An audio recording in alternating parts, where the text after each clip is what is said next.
Well, according to YouTube, I am live.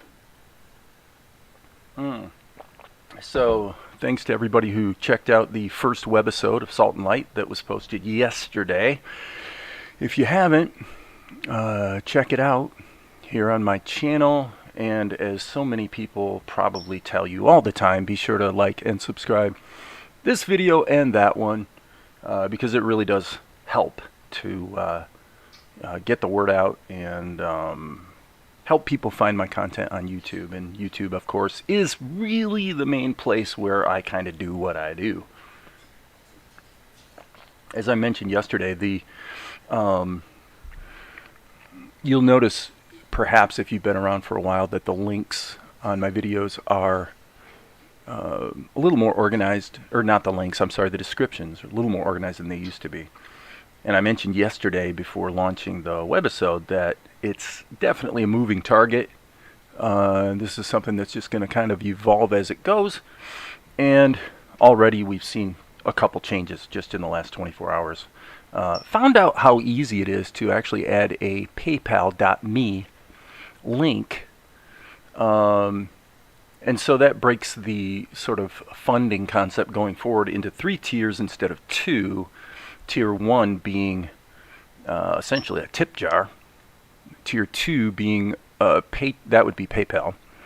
Tier 2 being the Patreon, meaning, gee, I really want to kind of support this YouTube channel on an ongoing basis. And of course, the GoFundMe campaign, hey Claude, good morning, is really all about supporting the show, Salt and Light specifically. So again, please like and subscribe.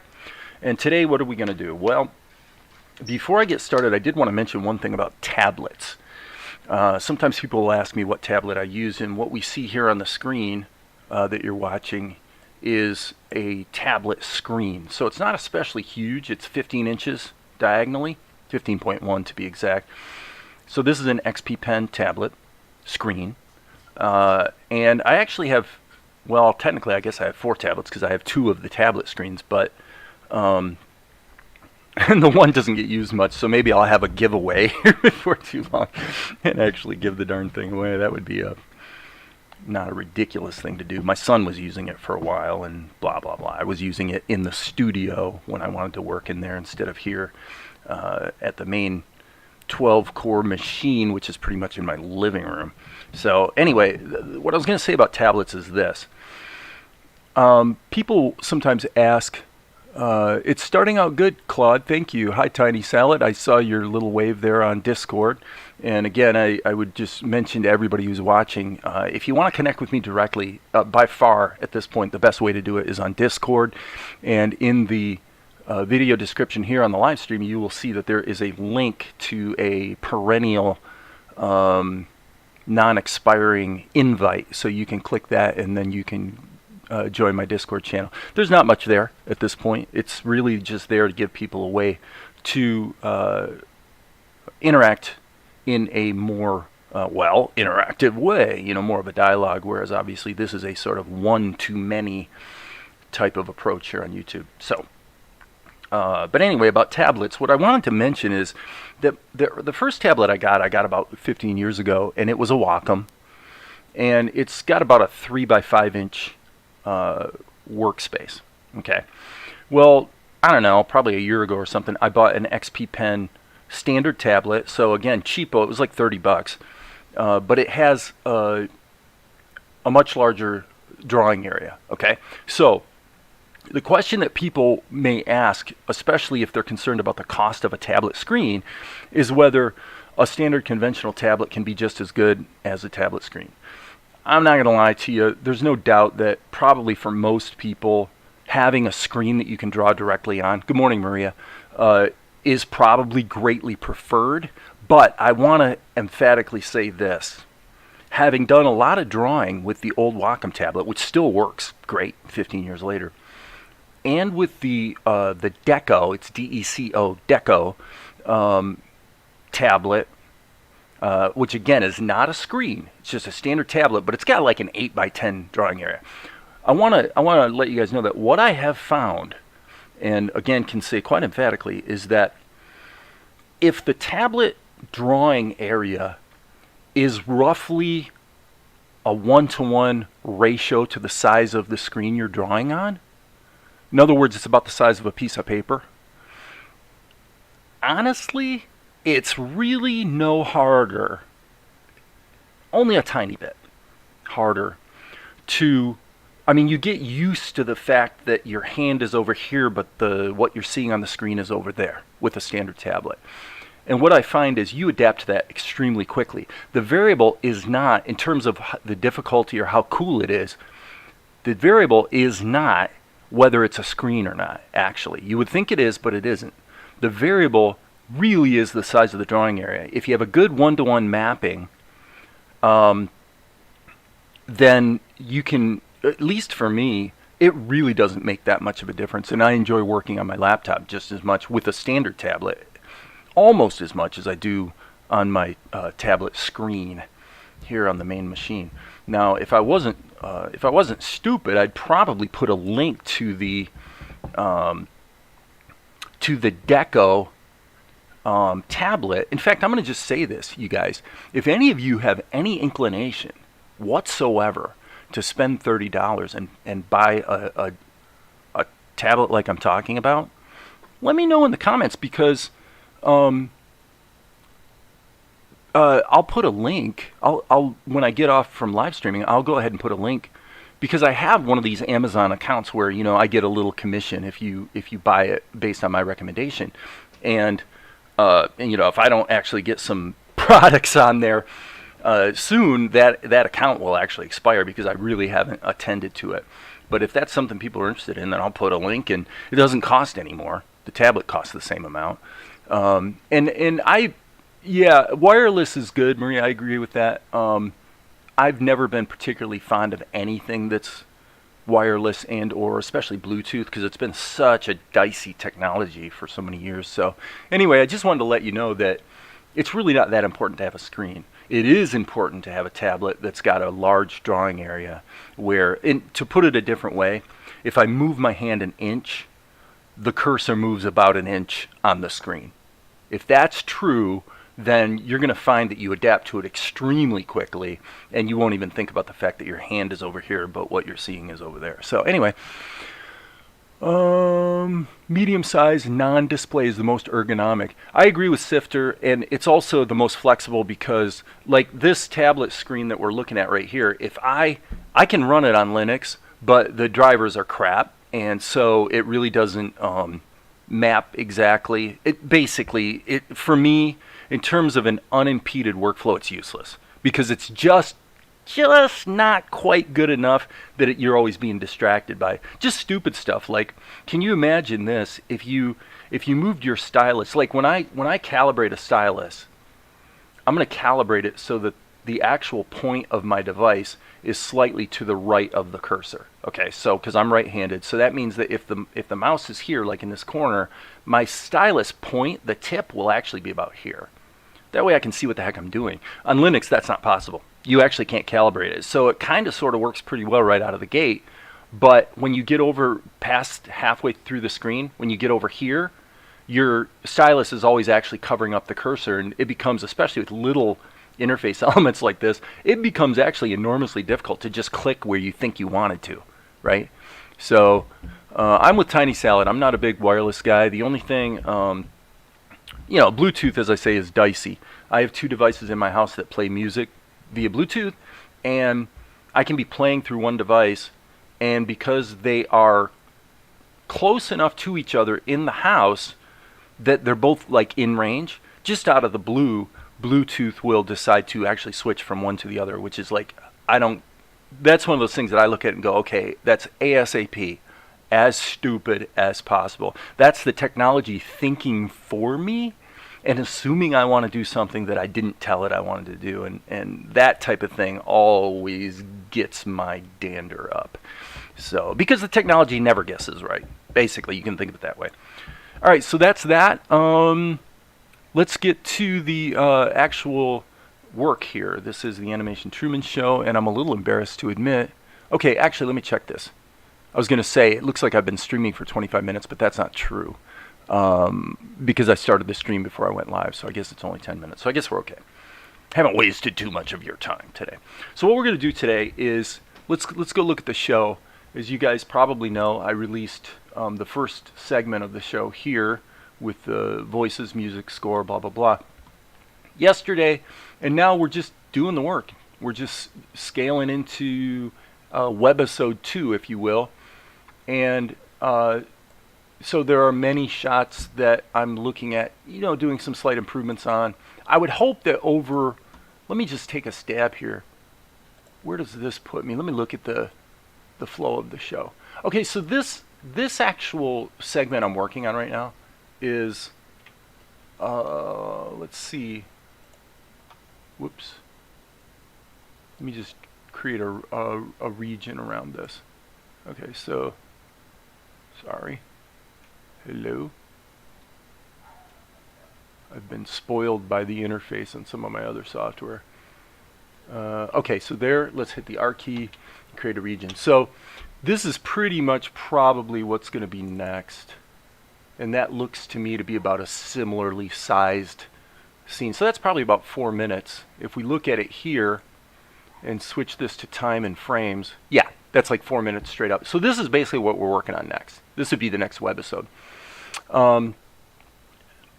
And so I would hope that, gosh, let me just kind of spec this out. I would hope that in the next, I don't know, probably the next couple weeks, anything within this sequence that I feel needs improvement, I would be able to improve. And then based on what I experienced on webisode 1, I think the scoring and voices is only going to take me about a week. So hopefully I'll be able to release another webisode in under a month. That would be not unreasonable, I think. So, and that's on the basis of just doing what I've been doing, which is giving this about an hour or 2 a day. If the funding side of the equation increases, then I may be increasing that time. But at this point, we'll just keep plugging away as we have been. So I'm going to take one moment here and just scan through the comments before I get focused and probably kind of sort of ignore you guys to a degree.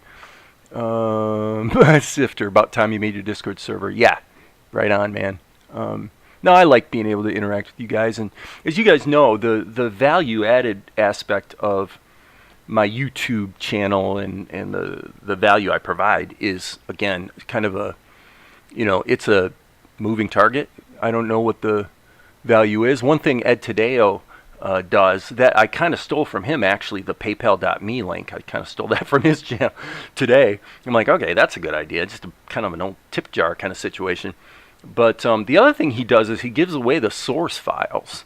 And I don't know how useful that would be, but maybe that's something that people would see as kind of maybe a membership perk or something. So Krita 5 now has introduced camera movement, Claude says, and camera tweens for its animation features. So Claude, I'm glad you said that, because that feature of Krita 5 is exactly what we're about to start using here today. So we've got a shot here that was done quite a long time ago, and in the process of the first scene we're going to work on today, or shot I should say, I'm going to show you guys a few things about Krita 5 that are definite improvements.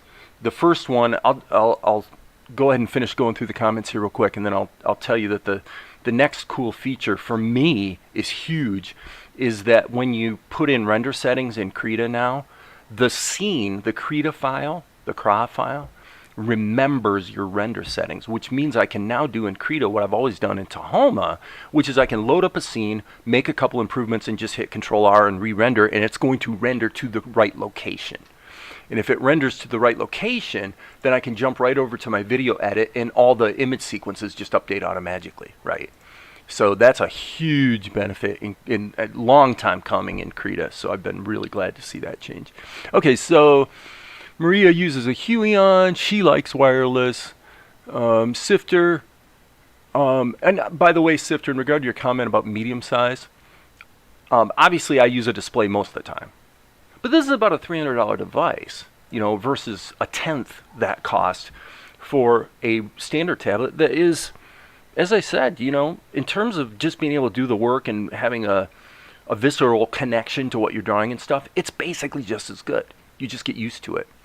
And there's a guy here on YouTube called Sycra, Sycra, who he's all about kind of drawing and character design and stuff. And he has said the same thing. He has both types, and what he's found is it really actually doesn't matter that much.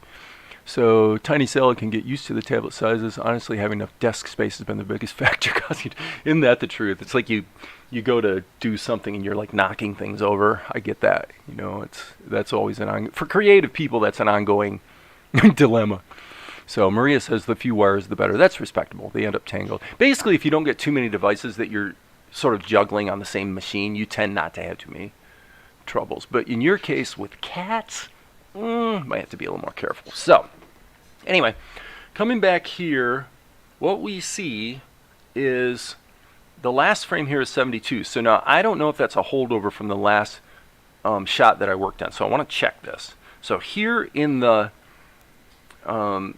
either the animation timeline or the animation curves, you can click, actually let's go like this, and okay, so my clip end is at 72, and again I want to make sure that that's actually accurate to the original shot. It looks like it is. Okay, so that's good. Alright, so when you hit Control R, what's gonna be wrong until you save it in Krita 5 is the file type, the location, and the numbering scheme. So if we go back here to the video edit, I want to make sure that I do this correctly. So I'm going to go to the properties and look at the media. And the media it is a ping sequence. And the file format is 076 dot. Okay, so that's all I needed to know. So I come back to Krita and I go, okay, we're going to put this in folder 076. The reason it was in 194 or whatever that was is because that's the last shot I worked on. And this is an old Krita file that doesn't remember its location. So now I'm going to go to 76, render, and just select that folder. Okay, and then this file name needs to be 076 dot. And then it'll add 4 digits afterwards. And it's going to be a ping sequence. And I could render it, but I don't have to. So let me hit cancel. Okay, so now this is a bit of a flaw. If I render it, if I hit OK, it's going to render, but if I hit cancel, I don't know that it's going to remember the settings. Okay, and it is a modal dialog, which means I can't actually go save it right now with this open. Okay, makes sense? So I'm going to go ahead and hit cancel and see what happened. All right, I'm going to hit Control R. And it looks like it didn't remember. So that's a little bit, given that they are now giving you the ability to remember the location, would be a tip to the Krita devs. Probably setting up the render settings should not be a modal dialog, because you probably, quite likely actually, are going to want to save the render settings but not actually render it. Okay, and we'll just say, yeah, go ahead, and then let's see if we can escape out of it. By the way, the rendering, okay, as you can see, the rendering in Krita is pretty fast. Generally, if you use the transform mask, which is how you do keyframe animation now, and a lot of filters, then there is some more sort of pre-processing that has to go on, so the initial render can be a little slow, but generally speaking, the overall render speed in Krita has been pretty awesome lately. Okay, so now I'm going to save this, and now any time in the future that I would open this particular shot, the render settings will be remembered, which is great. Okay, so now what we're going to do is, one of the kind of quirky little things in Salt and Light is this guy right here. This is in fact the cabbage cart guy from Avatar: The Last Airbender. I basically decided to sneak him into the show just for fun. And so what I want to do is use a transform mask to make this animation of the cabbage guy a little less choppy. Okay? So let's see. This looks like this is the cabbage guy. Okay? So now this layer is selected, and as you can see, it's locked, so we do need to unlock it. Okay, so what does the cabbage guy actually do? Well, it looks to me like there's 2 frames, and it takes him basically 50 frames to get off the screen. So what I'm going to do is select all of this and hit Control-Shift-X and just delete the keyframes. So now what we should have is 2 poses. Alright, so now I'm going to hit the A key and move our cabbage guy out here. And this is a little clunky to have to do it this way, but I'm going to hit the tilde key, which for me is a hotkey to isolate this layer. I want to make sure that these 2 frames are really lined up, so that all we have is 2 frames where his feet are in different position. It's hard to see, I'm sure, but right. So there we go. So I can turn the onion skins off. Okay, so now we have this. We have this 2-frame cycle. What we're going to do is we're going to use a transform mask to animate him across the screen. Probably try a second transform mask to get him sort of angling back and forth. And we'll see how that works. Another new feature in Krita is clone frames. Now, we don't have the ability to take a little section like this and just tell Krita, hey, just loop it forever. While everything else plays, just let it keep looping. We don't really have that. What we do have is, let's see, I'm actually going to do what I don't normally do, which is use my mouse, because there may be hotkeys that I haven't set up yet in Krita 5. So what we want to do is clone the keyframe. But I don't know. Let me see here. Keyframes.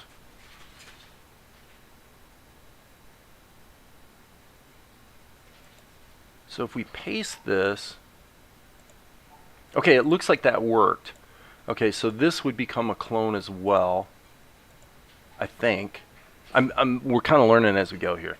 So I'm going to paste that. So now the question is, if I change this, I'm going to hit the B key and just make a big red mark here, like that. And now when I jump here, we still see the red mark, so that's good. What that means is that we successfully cloned the frame. Okay, so what that means, again, is that, first of all, any additional copies we make should also be clones. Okay, because now what we're going to do is we're going to control drag the clones. Okay? I wish it were a little easier to do a repeated, but you could speed things up, of course, by grabbing the entire range like this. Whoops. And then hit Control, and then just duplicate the whole kit and caboodle. Okay, so now I want to check. I'm going to do this again. I'm going to just draw a little red scribble here. I'm actually using my mouse right now, which is why it looks so stupid. Okay, I'm just going to draw these scribbles, and now I'm going to go up here, and okay, so guess what? It turns out that Krita did not do what I wanted. It created these 2 clones. So what we've learned is that a copy of a clone is not a clone. Okay, we can double check that here by doing a control drag like that. Now it appears it's the same, but if we go back here, let's just take a different color and add a little bit more scribble. So this has that scribble. Does this? It doesn't. Okay, so that's not good. That's actually kind of stupid. Can we grab a whole selection of frames, clone the keyframes, and then paste the keyframes? Okay, so now we're testing the same thing. I'm just grabbing a different color here so I see something change on the first one. Okay, that worked. Okay, so now you guys kind of can get what the workflow is. I'm pretty sure that if you were to say hit the G key and the E key so you can sort of lasso erase, I'm pretty sure that if you do an erasing or a change on any of the clones, it will backfeed to the original, and indeed that's what we see. Okay, that's cool. So what that shows us is that the workflow, if we want to create a clone situation, is to hit clone and then paste. And you can do that as many times as you need to. And for me, what that does is it creates a situation where we've got, it's kind of the same thing I talk about, a procedural workflow. Okay, if you, doing what I'm doing means that this entire shot can be improved anytime I want. I can load this shot up anytime and I say, well, I did a crappy job of drawing my cabbage guy. Now the actual size he is on the screen at broadcast HD will be about like this, because I think this original shot was actually done in full HD, just so you know. But if I said, you know what, I'm not really happy with my cabbage guy, I want to add some detail or whatever, I could go in, change this drawing and this drawing, and all of the animated keyframes would update, and we would see that the and then I'd hit Control R and just re-render. So again, we're always shooting for a procedural workflow as much as possible. Okay, so the next step would be to take the cabbage guy, and generally speaking, if I'm dinking around too much with an element of a shot, I usually want to put them in a group. So just as a matter of course, I hit Control G and I put him in a group. So I'm going to call this cabbage guy. GRP, cabbage guy group. Okay. Now what I'm going to do is I've got two options. I can add a transform mask to the character, or I can add a transform mask to the group. Doesn't really matter. It's going to have the same effect. So I'm going to add transform mask. Okay. That sounds like a smart object in Adobe and a file object in CSP. Well, it's not the same as a file object, probably. Okay, in Krita you have something that would be analogous to what I'm pretty sure you mean by a file object, and you're bringing up a very good point, Amar, about a procedural workflow. One thing you can do in Krita, and have been able to do for a long time, is you can actually insert another Krita scene. You can drag and drop it as a file layer. Okay?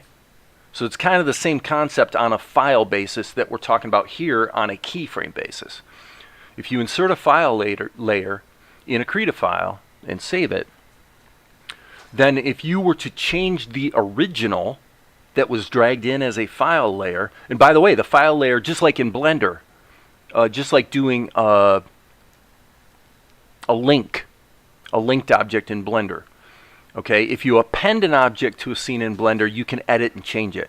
If you link it to an external file, you can't edit it. All you can do is you can transform it. You can scale it, move it, and rotate it, but that's it. I'm pretty sure that's correct.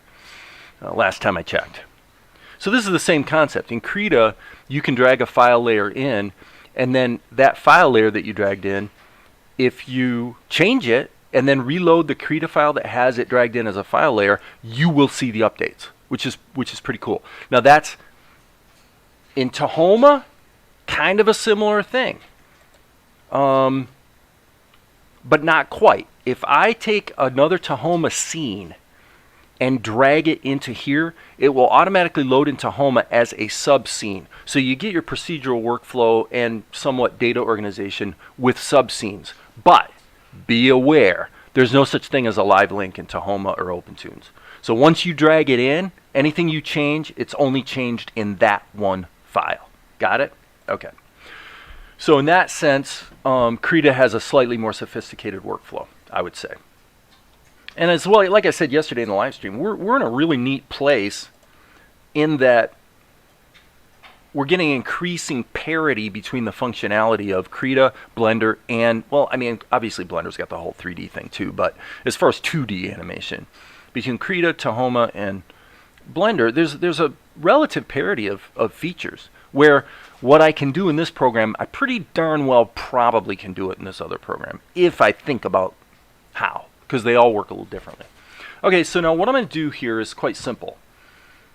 At frame 0 here in the animation curves, I just click the little plus symbol. All right, and then I'm going to go forward. And by the way, something to know, I got to think about this. I believe, let me mouse over this.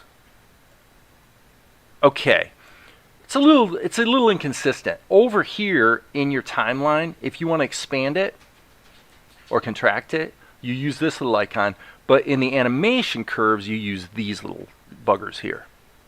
Okay, so that lets you just get more frames on your screen. Okay, so in my case, we know that the guy's going to be off the screen around frame, it seems like it was frame 50. So what I'll do is I'll just go ahead and put a keyframe at 60, hit the plus sign. Okay, so now this is a little bit of kind of animation mindset here, and it might be a little reverse of what you intuitively would probably want to do. Okay, in other words, once you put the transform mask, what you probably want to do is just transform the darn thing. Well, I found that things are more predictable and stable if you can kind of map the keyframes that you need in your head first, and then go ahead and do the transformations.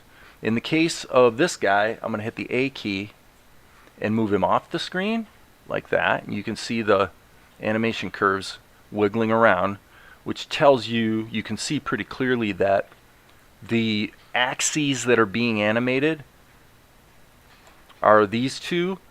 And one of the deficiencies of Krita at this point, it's probably something they're going to fix up, is a couple things. One is that it's really not as simple as you might hope to move an entire keyframe. You can do it actually, the way you do it is you actually do it over here in the animation timeline. So I'll kind of show that here in half a second. But so now here I'm going to take this and just do the opposite. Okay, now why that, like you see that right there? Why that moved off the screen, sort of got masked out, I have no idea. It looks like, okay, so in terms of, I kind of got lucky here, frankly. Yeah, so this is interesting. Let me pack this down a little more so we can kind of see what we're doing. And what you find here, it's kind of weird. Well, actually strike that. Yes, okay. So now this, if I want to move this entire keyframe, pretty sure I can do it this way. And there you go, that worked. Now why, okay, now you can see for a moment there it looked like there were two keyframes. So it's kind of like the interface doesn't quite update as readily as one might hope. But long story short is you can't see that. It looks like it's still there, but it's not. If I click there, this one disappears. So that's just a little bit of an interface refresh glitch. But so as you can see, the overall keyframes with all of the associated channels can be moved, which is cool. Because these little buttons right here allow you to change the interpolation to Bezier or whatever. You can switch to hold, which means it doesn't actually interpolate at all. Yada, yada, yada. I'm not going to go deep dive on that.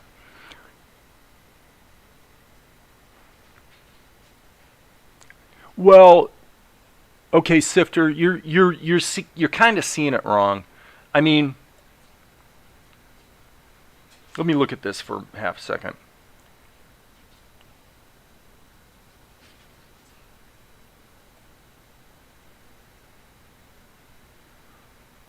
Let me just look at this for a moment. What I wanted to say is that actually I'm going to remove that keyframe. Okay, and again the interface looks like it didn't update. So just clicking here and hitting minus, there it worked. Okay, so I thought I clicked it, maybe I didn't. Okay, so let's test a couple things. One thing that I'm curious about is if I turn off Well, okay. To Sifter's point, the truth of the matter is,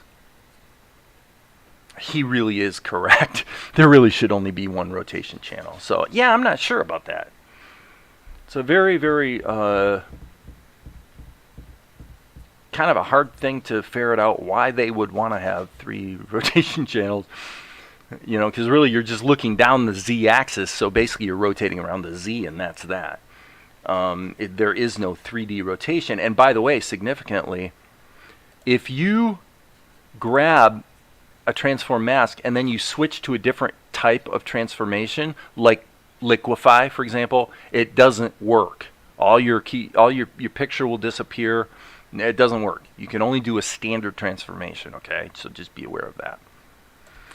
Okay, so, but yeah, what I was going to say is that if I turn off these other channels, so that the only channels we have are position, okay? And now I grab this and drag it over here, let's say, okay? So now there he went. My question is, okay, and actually let's do this. Let's go back to this keyframe right here, and let's also scale it. Okay, so now my question is, with these channels turned off, does the animation data for those channels still get saved? I suspect it does. Let's find out.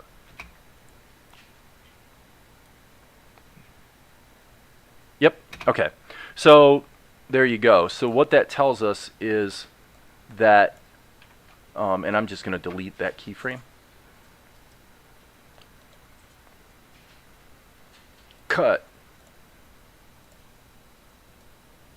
Okay, and it doesn't want to cut it, so I'm going to hit Control-Shift-X, and that still doesn't want to cut it, and I'm going to try the minus sign over here, and it still doesn't want to cut it. Okay, so for me, I hate to say this because I really was hoping I wouldn't run into something like this today. I knew that possible crashes were likely since Krita 5 is kind of new-ish. But the bad news here, folks, is that number one, you can't tell it to ignore certain channels. My suspicion is now that I've reactivated the channels and there was a channel that was animated that was turned off, I probably can delete it now. And I can't. Okay, so this right here is a disaster. That's a total ergonomic disaster because Krita is actually making it impossible to do what we need to do. I'm going to save my work so that I can try a couple things here. I think if I hit delete, nothing happens. If I hit cut keyframe, nothing happens. If I hit Control-Shift-X, nothing happens. If I hit minus, which is removes the selected scalar keyframe,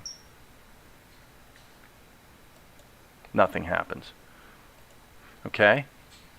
What'll probably work is this, and this couldn't possibly be more obnoxious, which is I have to go through and literally remove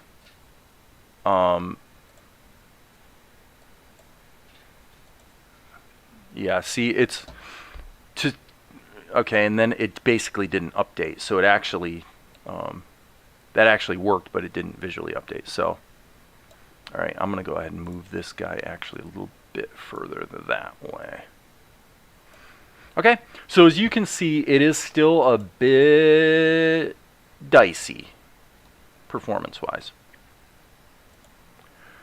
But I will say also that I was going to add a second transform mask in order to get some rotation, but actually the variation in the drawing seemed to do the trick.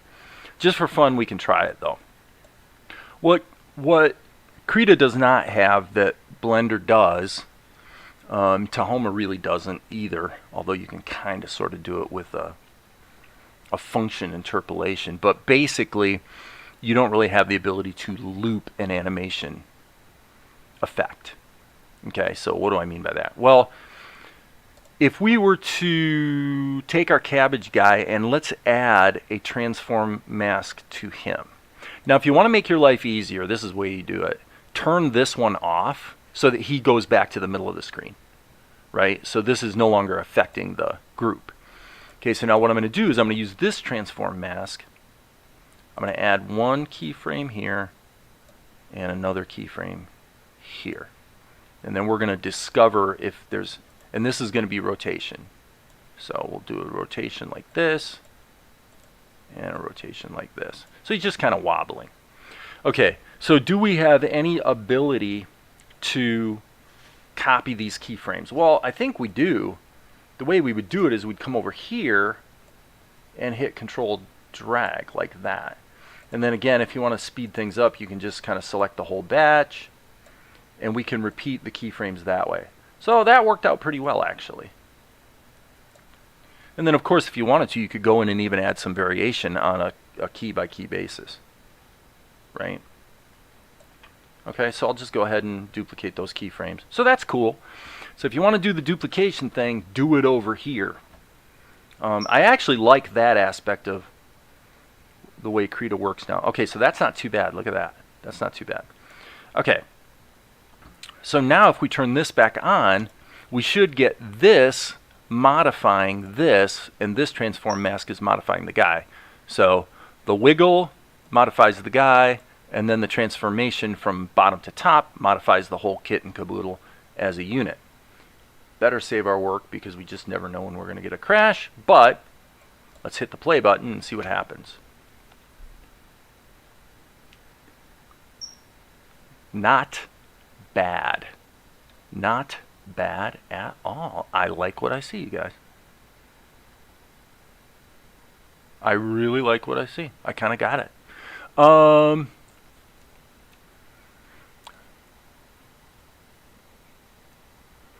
Sifter says the last time he worked with animation curves, it was so confusing. Well, I'm here to try to reduce some of the confusion since it's been updated. You know, don't cry too much about the fact that they have 3 rotation channels.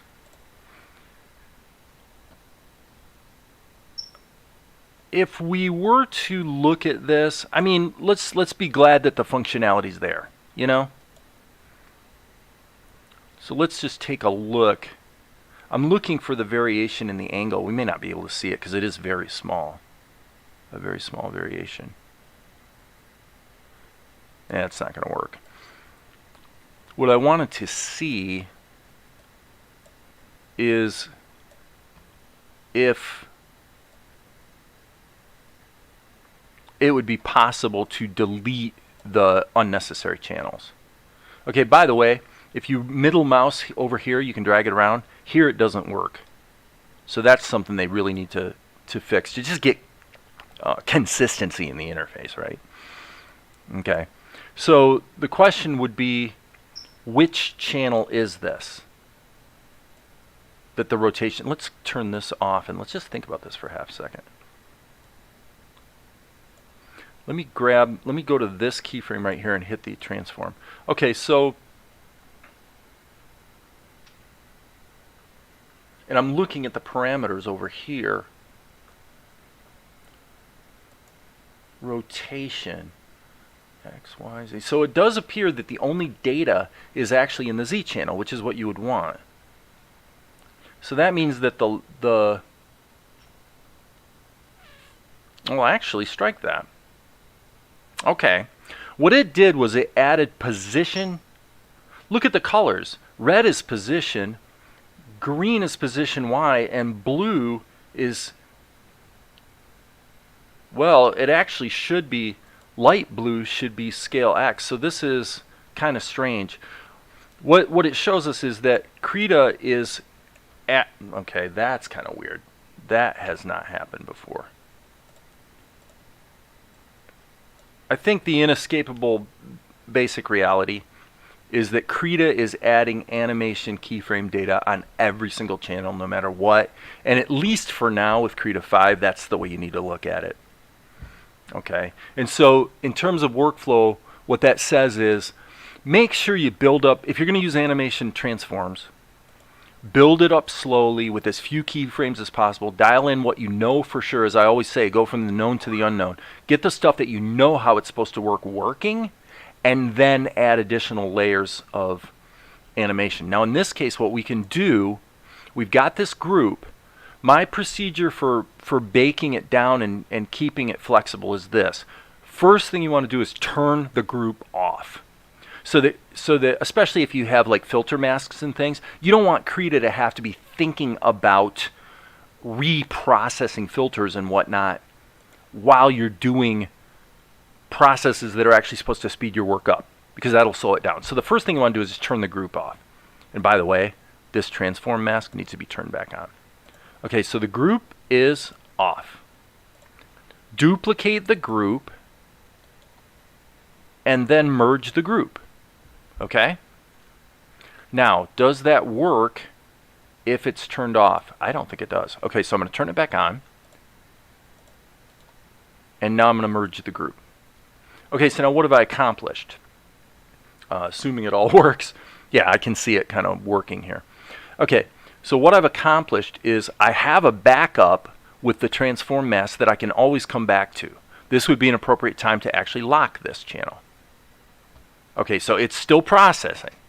Don't be shocked if you merge down, in other words, bake your animation in, and it takes a little time. Now this could mean that Krita is frozen. Okay, it could well mean that we're going to sit here for a couple minutes waiting for it to finish processing, and we're going to find out that it got hung up. Doesn't, you know, it really depends on how complex it is, and I have had it happen where fairly complex baking down operations, there it looks like something just happened, like maybe it saved the file. But yeah, it looks like it is working. I'm just seeing little flashes here and there that are telling me, yeah, it's working. Anyway, what I was going to say is that I've seen it happen where Krita appeared to be totally locked. And when I left it for like 2 or 3 minutes, I came back and it turned out it wasn't locked. It turned out it was working. Having said that, if there's one thing that creates a lock scenario in Krita that's been consistent for the last several years, it is this dialog box right here. Waiting for image operation to complete. Okay. There are ways we can mitigate the possibility of that happening by flattening the transformed layers one by one. You know, I could have done this a little more kind of stepwise, but I saved my work, so let's kill that and see what we have here. Okay, and right now the interface is unresponsive. So we're going to see, we might have to wind up reloading Krita, actually. Let's just hang tough here for half a second and see what we get. Good time to check the messages. Guess the next phase, once you get to a happy place, you'll eventually go full on marketing mode. So good luck with that. So I will expect another blackout to market this new IP.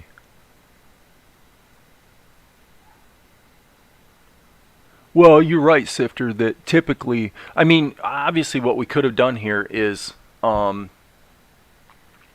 point here is to work with Krita, right? Okay, so we could certainly have taken each of the visual elements that are in this shot and cut and pasted them into Tahoma and just converted the whole scene over, for sure. So Sifter was hoping they'd introduce the animation curves at some point, and I'm glad they did, but now that it's there, I'm only hoping it gets more usable with future updates. Well, it would be reasonable to assume that's exactly what will happen. Things that I've complained about with Krita for a long time were finally addressed in version 5. So it's not that they're not out there and listening, right? But we're going to go ahead and kill this. Just kill it. Cancel. And because, you know, a lot of the things that get you hung up and frustrated with software, it often turns out to be the case if you just had approached it a different way and kind of done things in the right order. It turns out that it's not as unstable as maybe you thought it was. That's usually the case. And we all have our ideal ways of working, but no software is complete or ideal. You know, it doesn't exist. So my basic angle is that I am favoring Tahoma, but still continuing to work with Krita and Blender. So, okay, so now this is where I saved it. So I'm going to just do this a different way. I'm going to duplicate the cabbage guy, but then I'm going to turn this back on. And by the way, there's the other transform mask. So what I'm going to do is I'm actually going to go flatten layer. So you can kind of see it blink and blink and blink in there because it's having to process every single one of those animation keyframes. Okay, so let's be patient.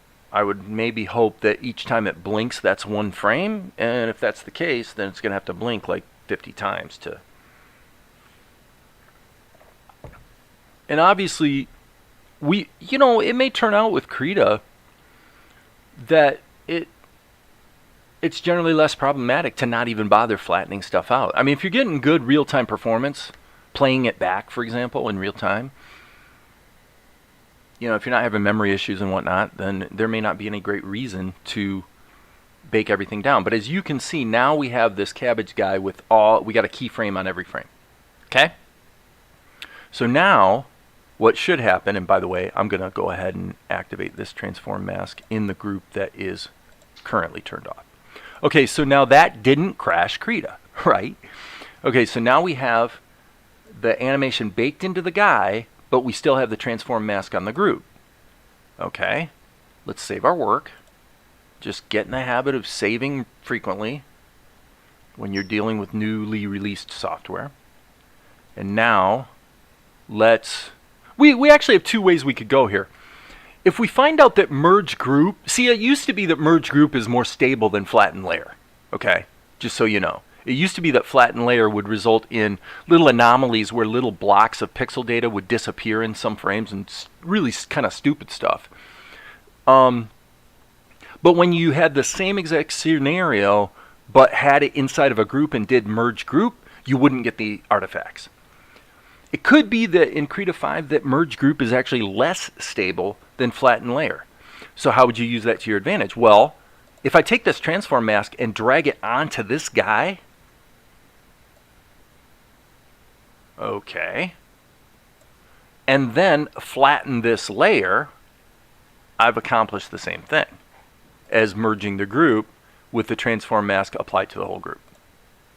So there's kind of an order of operations and strategy here, right?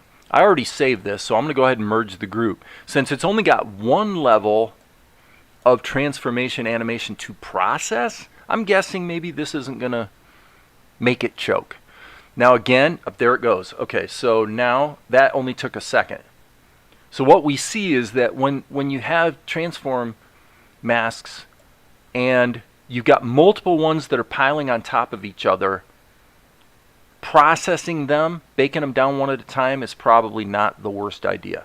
Now what is concerning is you can see this is probably a screen buffering issue. Okay? But as I'm scrolling, it looked like it was kind of jumping around. So every time I've seen that with Krita 5, it's turned out it was just a little bit of a buffering glitch, and if you play it through a couple times, that goes away. So let's hit the play button.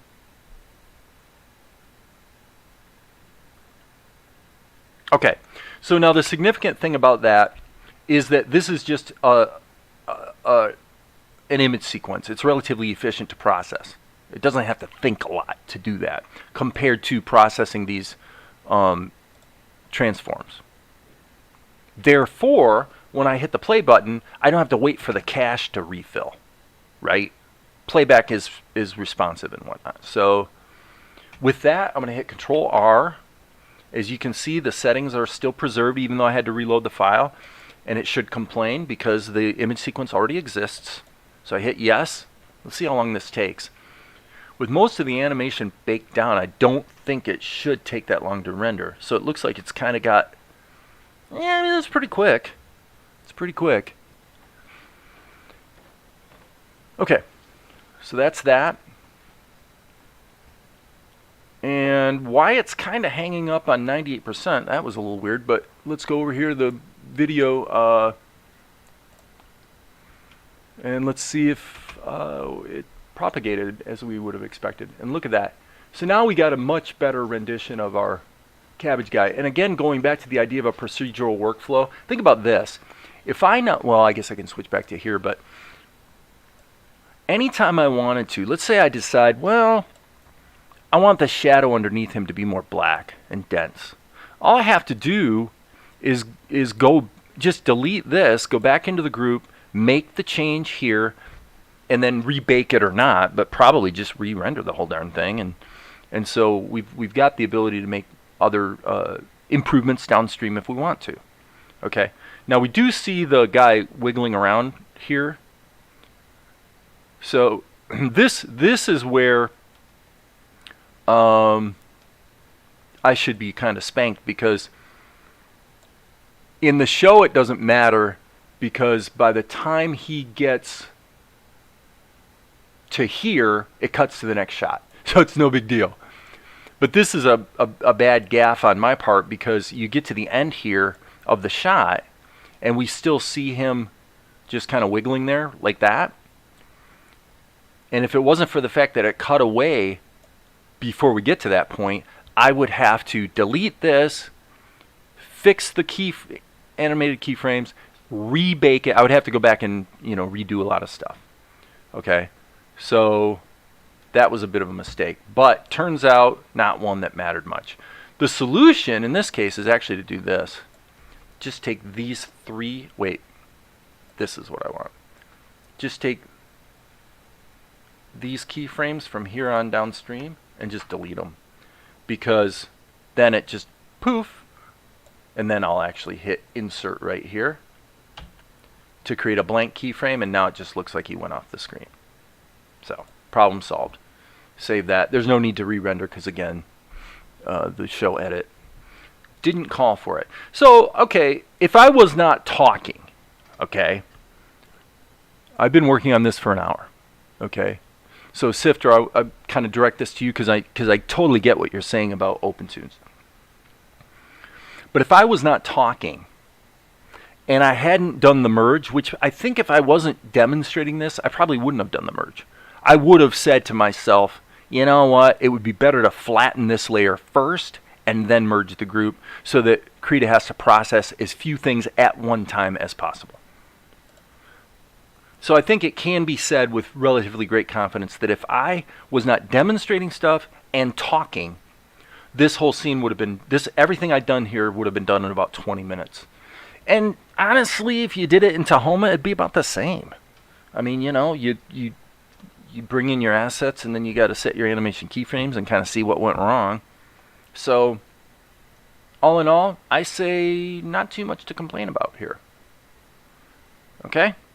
So that's that. So we're done in Krita 5 for today. So now the question for me is, do we want to end the live stream with one shot completed, or do we want to go on? Let's close Krita.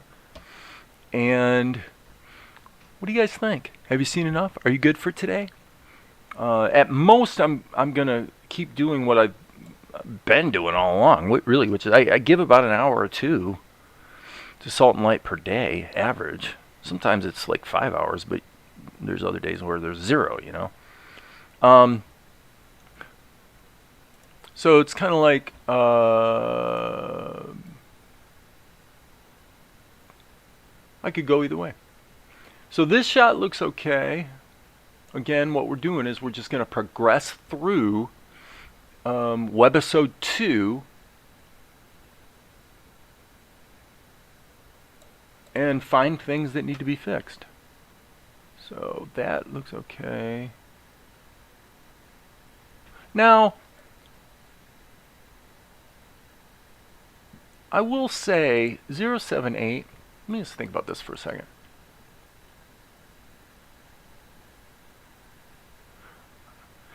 This is where we can really nitpick. I mean, I'm not completely loving Asher's anatomy right here in terms of his shoulder, but I don't know that that's one of those that's worth fiddling with. So let's keep moving forward. I'm looking for stuff that really jumps out at me. Okay, so we've got these these shots were recently redone, and this one just a couple days ago actually. So this shot was completely redone. So that's the old shot, and then I did a smash zoom to a close up so you could get a little better look at Luka and Monkey. And then here we've got the shot that is open in Tahoma right now, which is 90. And that's just a matter of fixing up Mel's characterization. He was a little off character, I felt. Okay, so yeah, this is kind of interesting. I'm going to go ahead and run with this because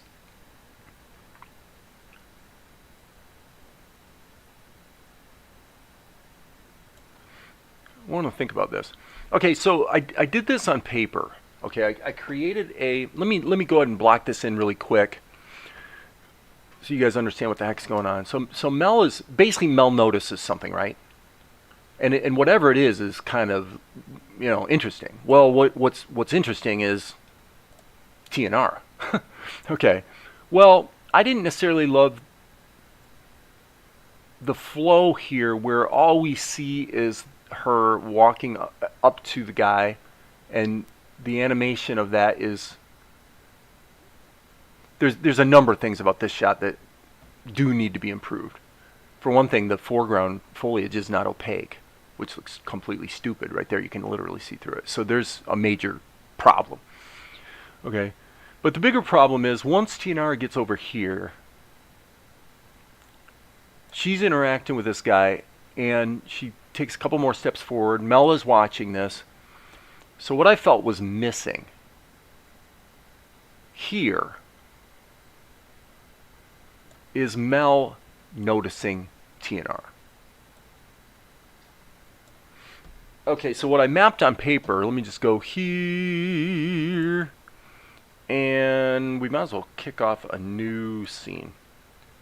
And I'm not going to even save it right away because I just want to quickly sketch in a couple things and see if I like the direction we're going here. So, okay, so basically, going back, I'll put this on a preview here. Okay, so going back here, we see the Mel's silhouette.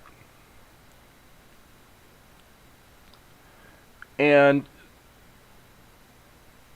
then Tianara walks into the shot.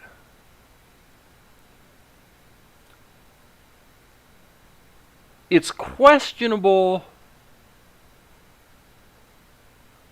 I'm really having to think about the storytelling here, actually. Because it could be that I'm actually going to do a couple new shots. So let's jump back to Tahoma. Okay, so what I mapped in on paper basically amounted to this. Let's just say, let's draw this sort of. So what I wanted was a picture of Tianara from a distance. So theoretically, probably you would have this silhouette of Mel's head. Okay, and also what we're seeing here on Tianara is probably too big. Okay, so she's, you know, she's like 14 years old or something, so she's got a little bit of development. And then, okay, so let's just say that's Tianara. Okay, so I'm going to select this and shrink it down because she's way too close to him. Right, so she's standing off here in the distance. And the concept was, I guess I would probably think to make her, you know, what a compelling looking, for lack of a better term. And by the way, the framing of this, I want to kind of look at the rule of thirds. Put her head, her body, and her head kind of on the rule of thirds, pretty much. Okay, so let's just say, here's Tianara.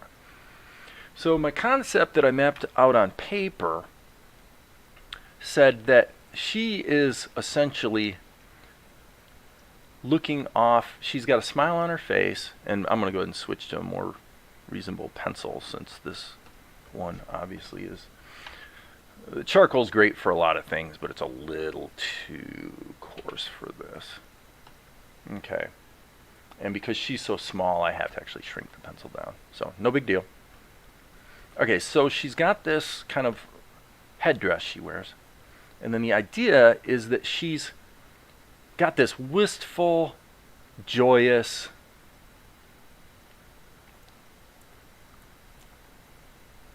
look. Now, from our point of view, she's pretty small on the screen. So if the idea is that Mel's thinking, oh, wow, that's a pretty girl, you could argue that, well, how can he tell from that far away? You know what I mean? I guess. I'm just kind of thinking out loud here. But the idea was she's kind of looking like that. And I'm just going to draw these keyframes. I'm going to do this as simply as possible. So I'm going to go ahead and have her flip her head in the other direction. So the idea was that Mel looks over there and she's just kind of looking around. And she's sort of taking in the sights and sounds of the village, right? Which makes sense because she is a visitor from the Northlands. We don't know that yet. Whoops. We don't know that yet, but that, oh, come on, Dave. Hit the right hotkey. But that is the case. Okay?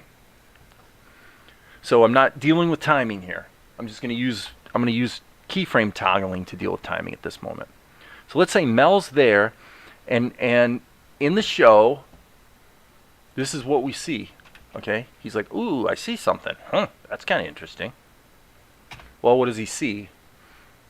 The point is not, it's kind of funny because it's kind of the same type of thing you go through when you're doing the musical score, is you realize, okay, wait a second, this is not what the show's about right here. The show is not about the poor beggar. Okay? And it influences what you do creatively, right?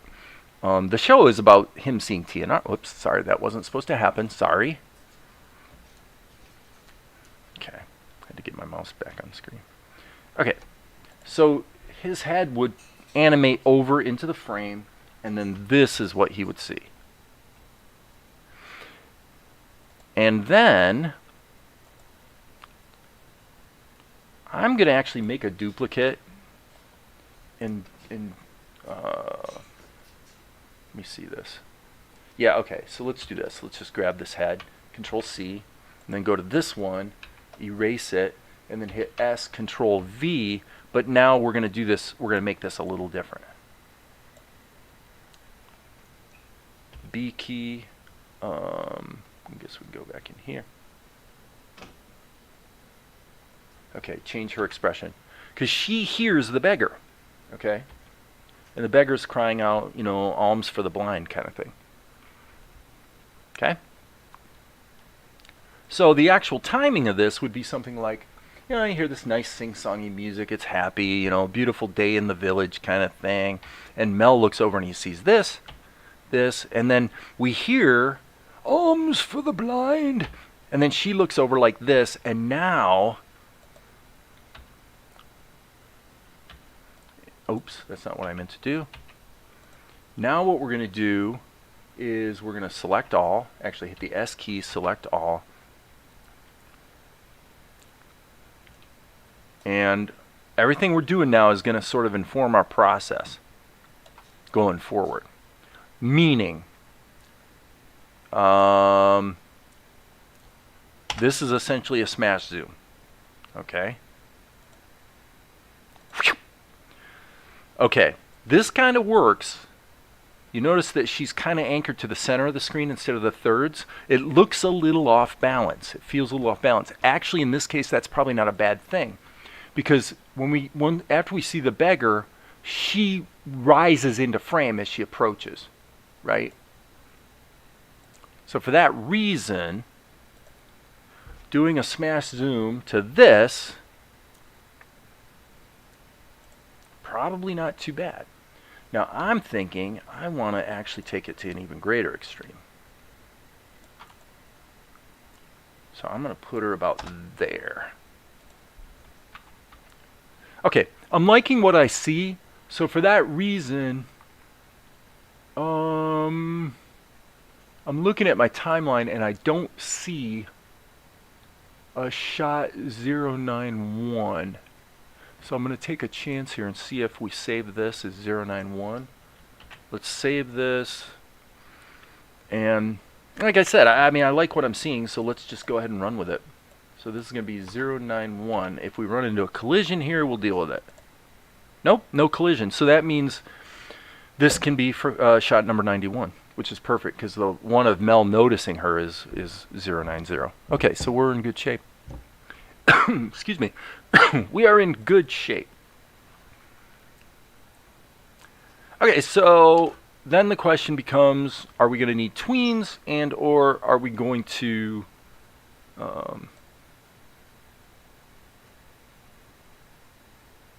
well, how's our timing going to look? Okay, so I'm going to go ahead and break this down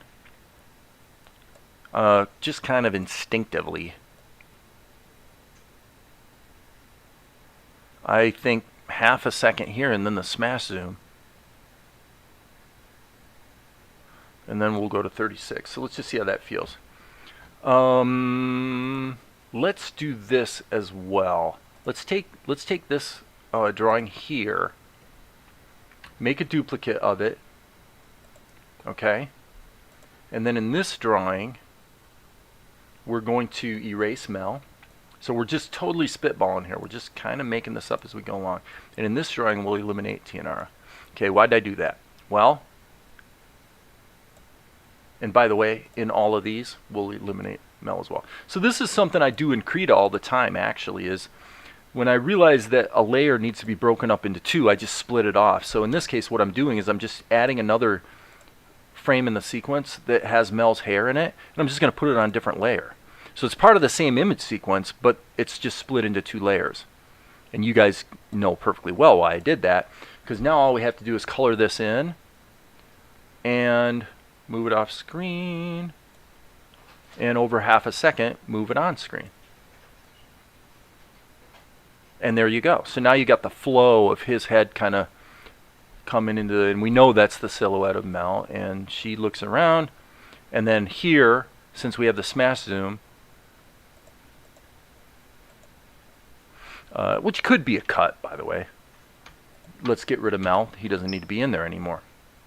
And so now the flow is... Okay.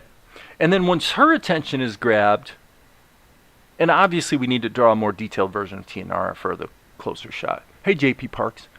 Have you ever tried the vector guided drawing feature? It works good with the layer panel.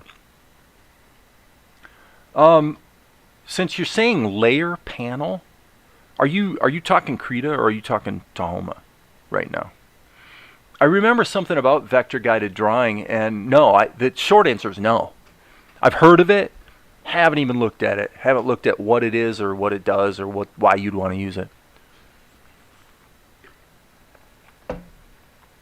For a moment there I thought, well, the fact that you mentioned vectors was kind of interesting, because one of the things I was thinking about doing today is doing the ink on this shot with vectors. Two reasons. Number one, they're scalable, which is kind of nice since we're doing the smash zoom. Because let's think about this for a minute.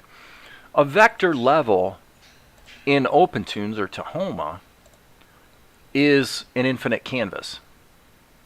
And truthfully, why in the world would we want to draw this like over and over and over and over? There's really only one drawing of Tianara here, with one variation where we flipped her head. You know, 100% on the horizontal axis, and then it's moved around a little bit. So, Tahoma2D, you can do head turns smooth with 2 frames. I tell you, JP, I think that maybe Darren, it seems to me that that's where I heard of it. Maybe Darren did a tutorial on it recently. I haven't watched it, so.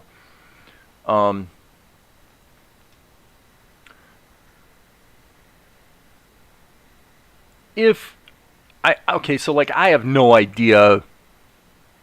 When you right click, then you can turn it on.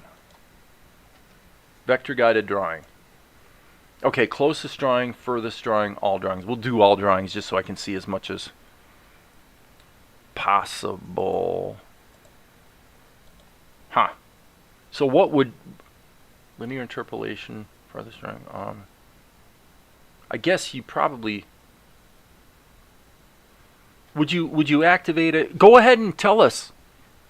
And and I'm sure Amar is correct, but okay, let me just say this, just for the sake of kind of showing the pragmatic view of program features.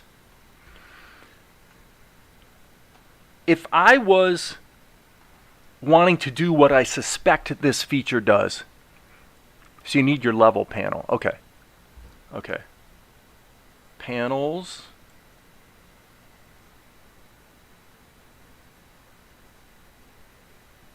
Level, well, there's the level strip.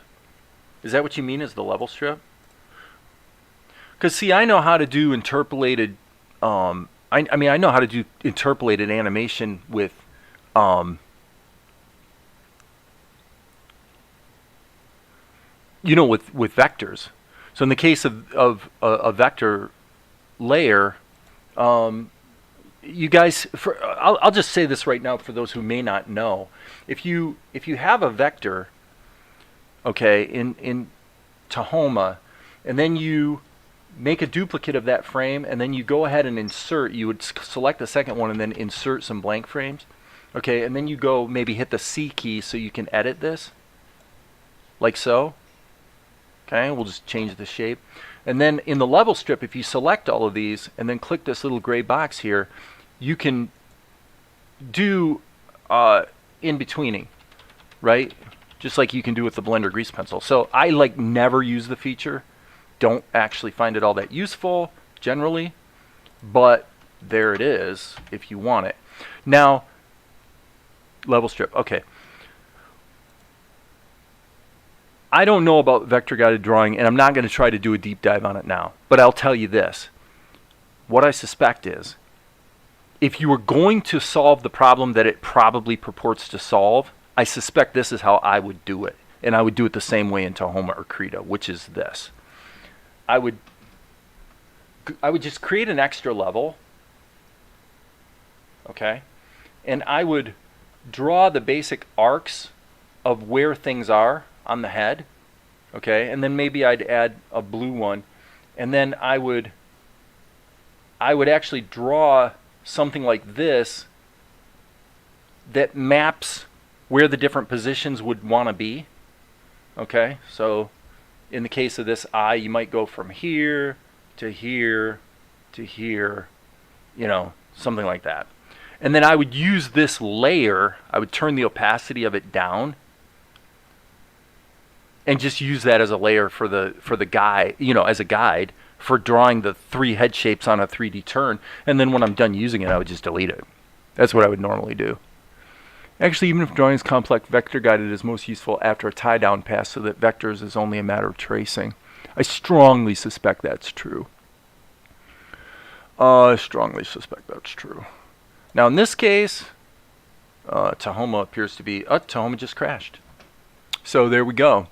And since I've been yakking and not saving, I've probably just lost a ton of work. So those who want to complain about Krita in favor of Tahoma or OpenTunes have now discovered the dirty, filthy little secret, which is that Tahoma is prone to just like up and die kind of frequently too. Not a ton, but this is why I don't care what software you're using, you really want to save your work frequently. Okay, so now I'm just waiting for Tahoma to run, and here it goes. So we'll see what we got. I know at one point I saved, but so 091, but this is going to probably be pretty bad news. This is probably going to hurt. Yeah, that hurts. Okay, so everything I did that was actually useful is, other than the basic drawings, is gone forever. So there you go. Thank you, Tahoma, for, you know, and somebody's now going to put in the chat, hey, why don't you have auto-saving turned on? Actually, there's a very, very, very, very, very good reason. And that is that when you save a scene in Tahoma, the actual save process, especially if you hit save all, which is usually what you want to do, it's not quick. It isn't like boom, boom, boom, where it sort of caches all the changes and it's you know, there's ways to make files save quickly if that's your goal. Tahoma doesn't do it. So when I hit save all in Tahoma, it usually is going to take 10 to 20 seconds just to save the file, which is absolutely ludicrous since it's all a text-based file format. It's like completely insane, which means that there's a bunch of processing that Tahoma does at the time you go to save that in a better program design, it would have had all those decisions made before you hit the save button. Okay? Well, what happens is when autosave goes off, no matter what you're doing, all of a sudden your work gets interrupted. It's extremely intrusive. So that's why I don't autosave. And again, it costs me a bit to live stream. The truth is it costs me a bit to live stream because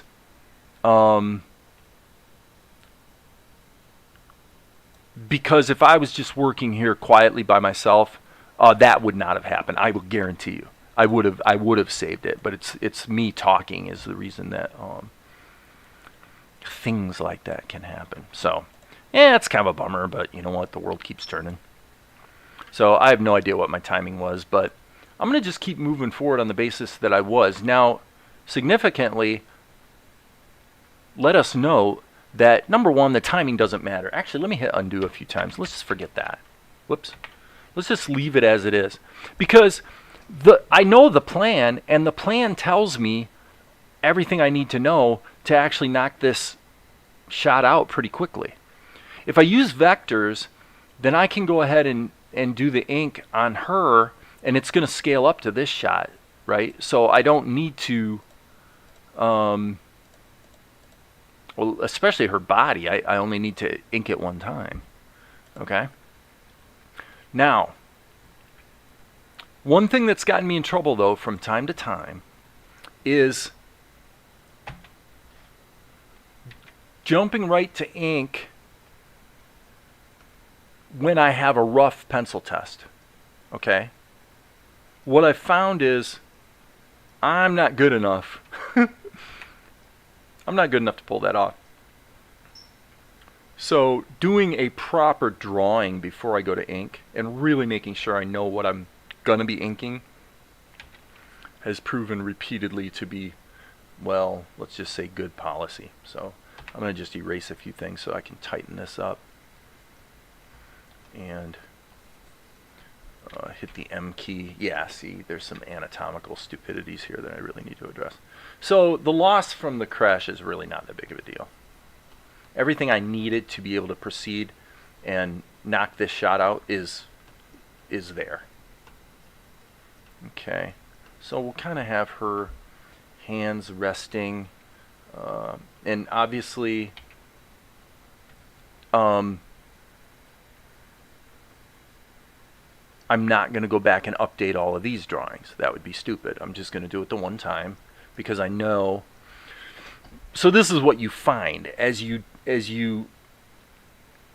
I always say, work from the known to the unknown. You discover the things that you really only need to do once, and then they can be either scaled or transformed or something.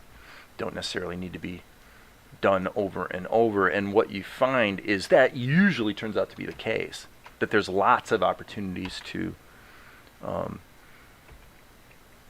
economize the production, and oftentimes those optimizations actually result in better quality, not worse. Anytime you have to draw a character multiple times, you're introducing the possibility of, getting them off character or whatever. Now, if you're an amazing talent, maybe you don't have that problem. I am not an amazing talent. I'm just an average talent. So we're going to have to do something with her face because her expression does change. But getting the basic shapes correct is probably going to be kind of well advised. So here we go. So that's pretty good. Yeah, that's pretty good.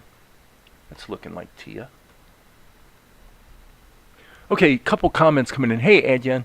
Hello. I think it works when you understand fully how the animation should look, and then you can use it sparingly. Correct. Anything that you can ink and paint once, because I've said this a zillion times, but you can't say it too often.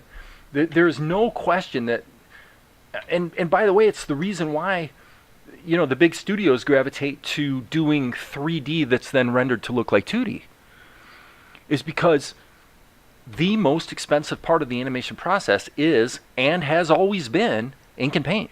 That's where all the time goes. You know, you can knock out a pencil test in a few minutes, frankly. Especially if you know, if you have a good instinct for motion and movement and kind of bringing characters to life. Doesn't take that long. Ink and paint's where all the time goes. Okay, so that brings up an interesting question today. I'm going to save all, and then I'm going to say we're going to ink with vectors, and not only are we going to ink with vectors, we're going to ink with polylines. Okay, so this has a musical analogy to it. The musical analogy is the difference between trying to play a part, and if you're a marginal player like I am, I'm just an okay piano player. I'm not great, right? Self-taught, yada, yada, yada. And when the gun goes off and I hit record, and now I have to play the part that I had in mind, it's highly likely that the nervousness of getting it right in one pass, like in real time, will actually cause me to make a mistake. Okay? So then the question becomes this. If I step sequence my music, in other words, I either just hit the keys one at a time, or even use my mouse to, you know, add little nodes to a piano roll. What's actually faster? Playing it in real time, where you might have to do it 10 times because you make a mistake, and then you don't necessarily love the performance, blah, blah, blah, blah. Is that faster?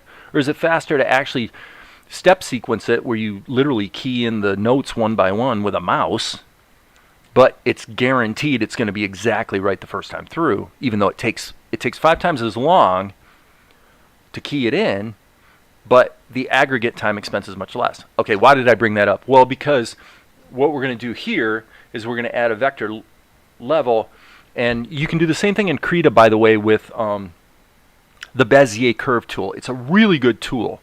If you want to do ink and paint that looks really crisp and sharp and gorgeous, then it's not a horrible idea to consider using like a polyline tool. You can use, by the way, you can use multi-arc as well, but what I have found is that the promise of multi-arc is maybe a little more wonderful than the reality. Okay? So, right now, I don't want snap on.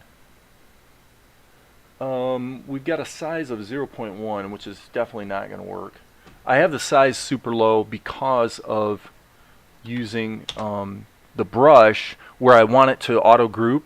Usually if you're creating shadows, for example, here in Tahoma, if you're creating vector shapes that you want to have auto group, auto fill and auto group, so you can just draw fully filled shapes, you want the width of your lines to be 0. Because if the vectors actually have any width, that you can test it for yourself, but you'll discover it actually causes problems with the way the shadows render. So in the case of using a polyline, I'm just going to use a size of 1 pixel. I can always change the size later. Okay? So here's my point. If I click here, click here, click here, this is like step sequencing music. Okay? That's what this is like. This is like, I'm just saying, no, I'm going to, and I'm rolling my middle mouse button, by the way. The other good thing about a polyline tool or a Bezier curve tool is that you wind up with very few edit nodes in the ink, which means that if you want to edit it after the fact, you don't have 10 trillion little nodes to deal with. So every time I click, I'm calling that a node. Okay, so autofill, auto group, I'm going to say that's snapping. Even though I turned snap off, it is snapping, so I'm going to assume, okay, now I'm going to hit Control-Shift-F, and that is a filled shape. So that's good. Let's hit the N key.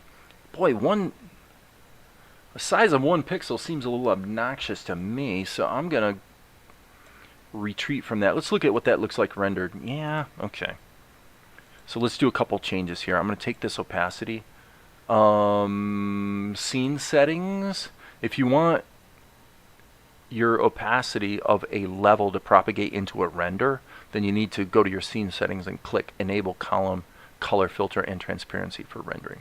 Okay? So now when I look at it rendered, I can see that these lines are definitely way too thick. Okay, so 1 turns out to be kind of a bad idea. So let's hit the S key. Sorry, I need to be on the right level. Hit the S key, and I had it at 0.1 before. Maybe that was for a reason. Let's take a look. Yeah, gosh, okay. I guess I had it on 0.1 from the past for a good reason, because that looks way better. So we'll go with that. All right, so now if I hit the C key, as you can see, again, there aren't that many nodes. So I would say we probably can delete that one. And now we can actually go in and, if you want to have some Bezier interpolation, like so, yada, yada, yada, yada, yada. Okay, so back to the polyline tool. I'm just going to keep doing what I'm doing.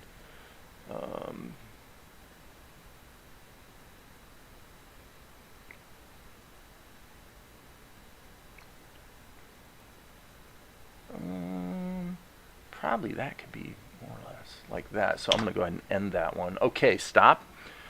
Stop. Okay. So now this would be one of those cases where I'd say, Tahoma, how stupid can you be?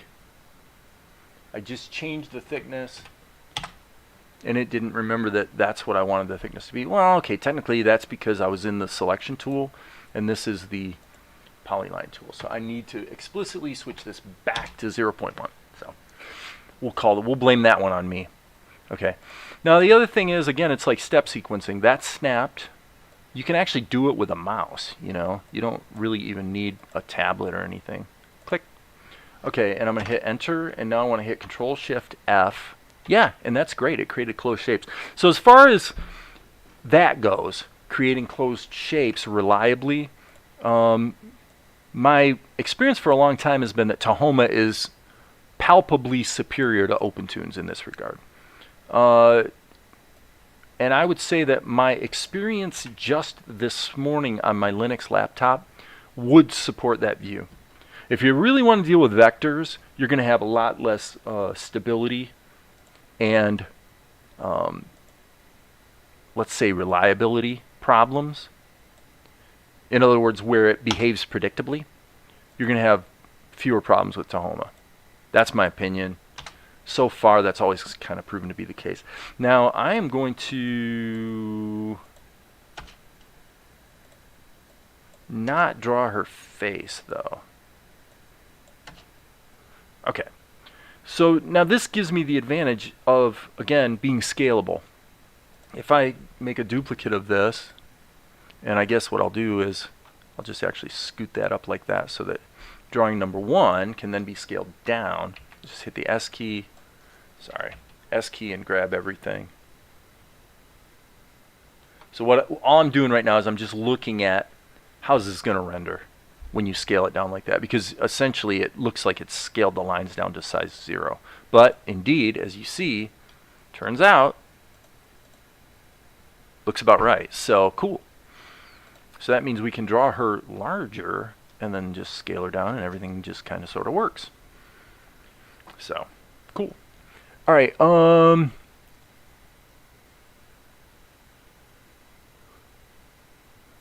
are we at here? Hour and a half.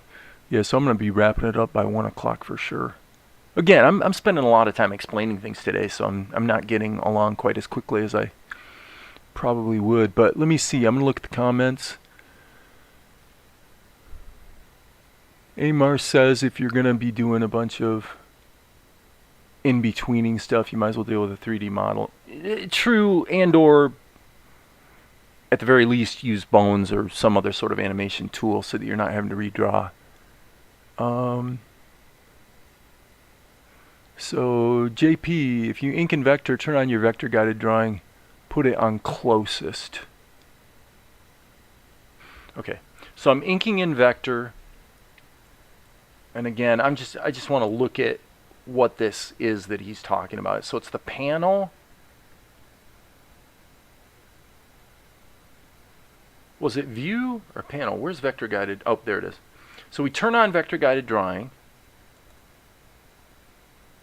View, where the heck was it? Can you refresh, remind me, where was it? There was a pop out. Level, there was a pop out to the right where the parameter for the vector guided drawing, right here we see in the view that it just says on or off.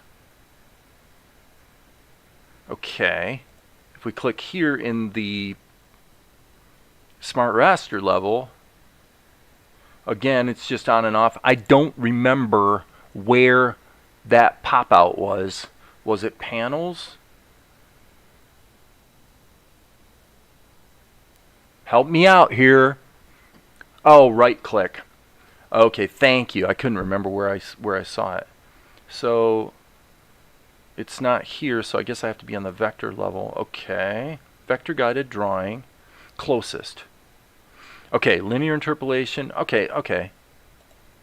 So I want to say, JP, I have absolutely no idea whatsoever what this even is, why it matters, how it's helpful. I have no clue what vector guided drawing even is.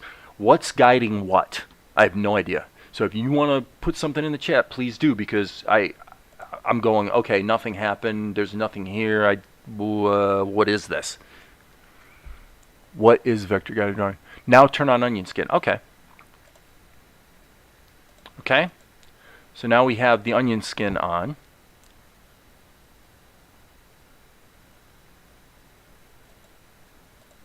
So I'm guessing, oh, I see. So if we go here, should we draw an empty frame? Should we delete this so there's a blank frame in between the two? Stay with me, JP. Let's try to be quick about this. Or do you want me to go to a frame down here? Okay, quickly.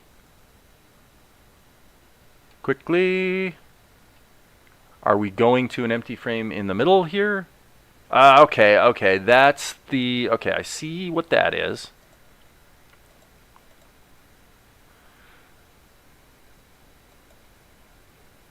How do you use it?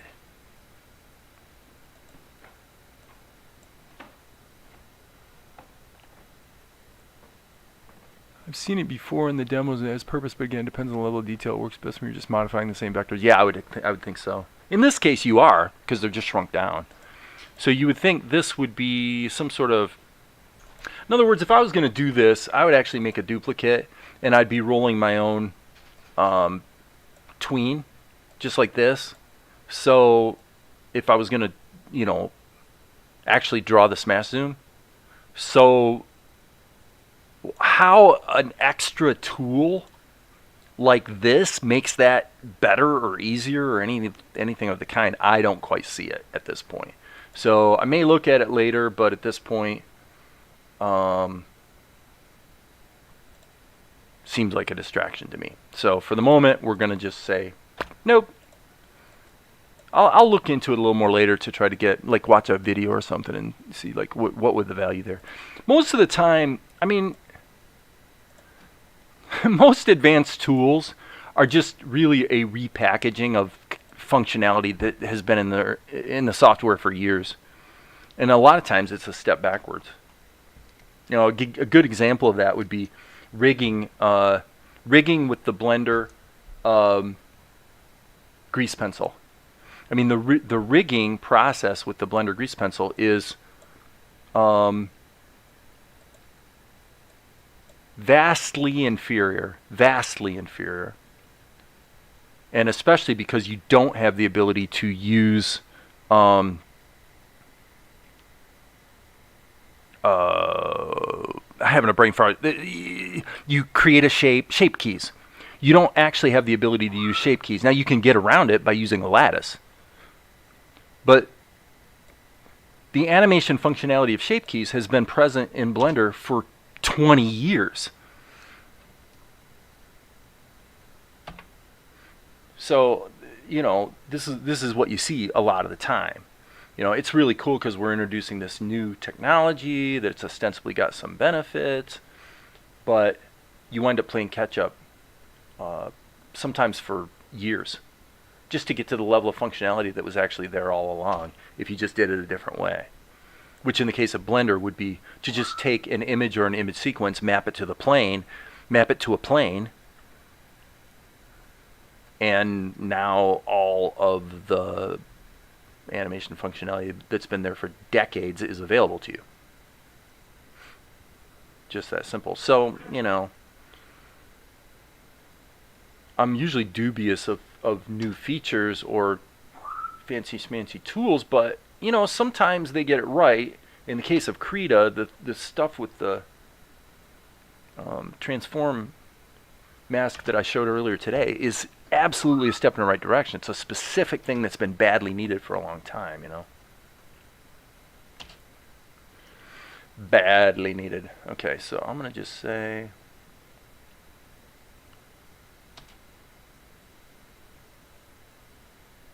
Now this is where I'm going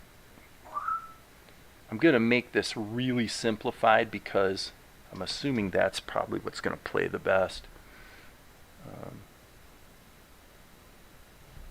Boom.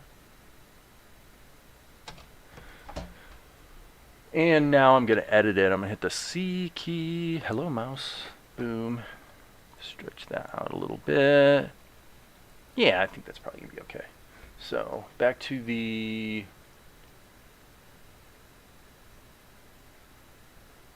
Now I'm going to go ahead and draw this all the way down here because we're going to have to zoom out, and I think when we do, we're going to see the bottom of her dress, even though here it's off screen. So, okay, Blifton, hey man, if the animation you're doing is for quick projects, that could work.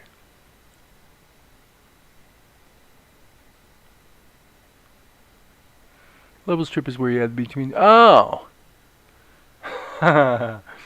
Gotcha. Gotcha. Yeah, I mean, as I guess you're kind of making my argument for me. Because the ability to do in-betweening in the level strip has been there since OpenToons was first released years ago. There's nothing new about that. So what is vector-guided drawing compared to in-betweening? Not a clue. I don't have a clue. Okay. I think with that, I'm going to actually probably wrap it up because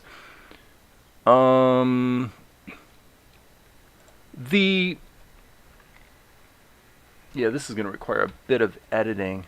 So I think we're on a good path here for this shot, but I'm going to want to give some thought to how I go about reversing her head. It's not as simple with vectors as it would be with a smart raster level. So frankly, what I may do, actually probably the right thing to do, would be to do as much as I can with vectors and then actually convert it to a smart raster level, at least her head and her headdress, so that that can be flipped easily. Because with a vector level, you can't like cut it right in the middle, you know, on a pixel by pixel basis. So we can try. We can try. Let's have a little fun here. Let's make a duplicate here, and I'll show you what happens. So I'm going to hit the selection tool. Maybe we can kind of use the scissors. Well, actually, okay, this grabs me these objects. So let's just give this a try. Let's go -100. Okay. And now we can kind of go like that, but the problem is we really didn't want to reverse her headdress. That's a little unrealistic, right? If she turned her head, her whole headdress wouldn't change. Okay, but that's okay. We can work with it. So now what we'll do is let's hit the C key. Let's just get rid of a couple of these erroneous nodes, and we'll just kind of jump between. And let's, again, get rid of nodes that aren't necessary so that we can kind of match this up. So this is going to take all of, you know, like 1 minute to do. No big deal. Yep, so we got that. We can pull that over there. So now that's a better match for sure. Yep, we can slide that up there. Probably get rid of a node or two there. This is where, you know, especially if you don't consider yourself that great at drawing, this is quite useful. Okay, so now we need a node, so I'm going to hit Control-click to give myself an extra node right there. Okay, so that worked, right? Probably we should be a little more judicious with the the wrinkles. Maybe let's take this one and get rid of it completely, and then we'll take this one and kind of bring it down, something more like that. So now if this turns into too much, where you're spending all your time just modeling instead of drawing, it does kind of get old. That's for sure. So there's a middle ground here. But I would say, broadly speaking, that's not too horrible. Okay, so now I'm going to look at the comments and then wrap it up. Okay. Edyan, there's something going on with Edyan that I missed here, so please help me. I know this question on previous stream, but I'm overthinker. Please help me. Best animation software for free. Okay. When I use Krita, then I think I should try Blender and OpenTunes and going on again and again. Okay, that's understandable. Hang in there, Adyan. Hang in there. You've asked this question many times before. Dave and the communication has answered this question. Okay. Maria is correct. There is no definitive answer. I'm angry at me. Spend more time on doing versus thinking. Look, guys, let's try to be helpful here. And I say this in light of knowing a guy who was in a bad place just a few days ago and killed himself. And it's like we don't want people to be like bummed out because they're struggling. Okay, so what I want to say to you, my friend, is that the struggle is normal. Okay, everything you're describing, I go through the same thing.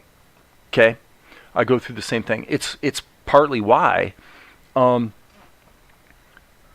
first shot I did today was in Krita, and now I'm working in Tahoma. Okay, so now I've had a couple years of working with these free softwares to where I've gotten relatively competent with lots of them. And of course, I've been using Blender for 20 years. Okay, but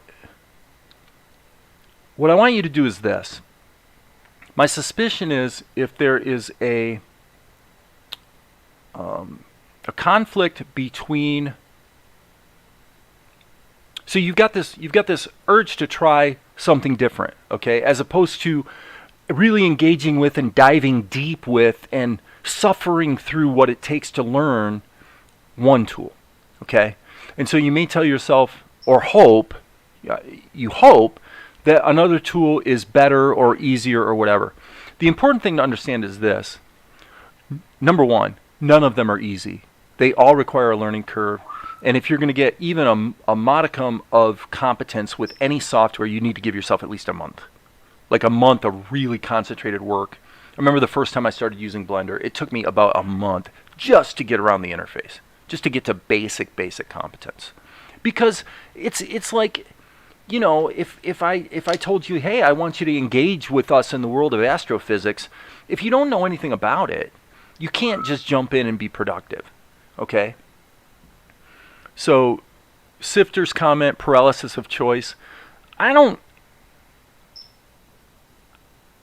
It could be that. It could be that to a degree. And I don't think that the software landscape in terms of what it takes as a human being to engage with the tool and learn it and blah, blah, blah, I don't think that's changed. The tools are more capable in some ways today than they were 20 years ago, but basically the process we go through in choosing a tool and then learning it is the same. Okay? So what I'm saying to you, Adyan Goswami, is that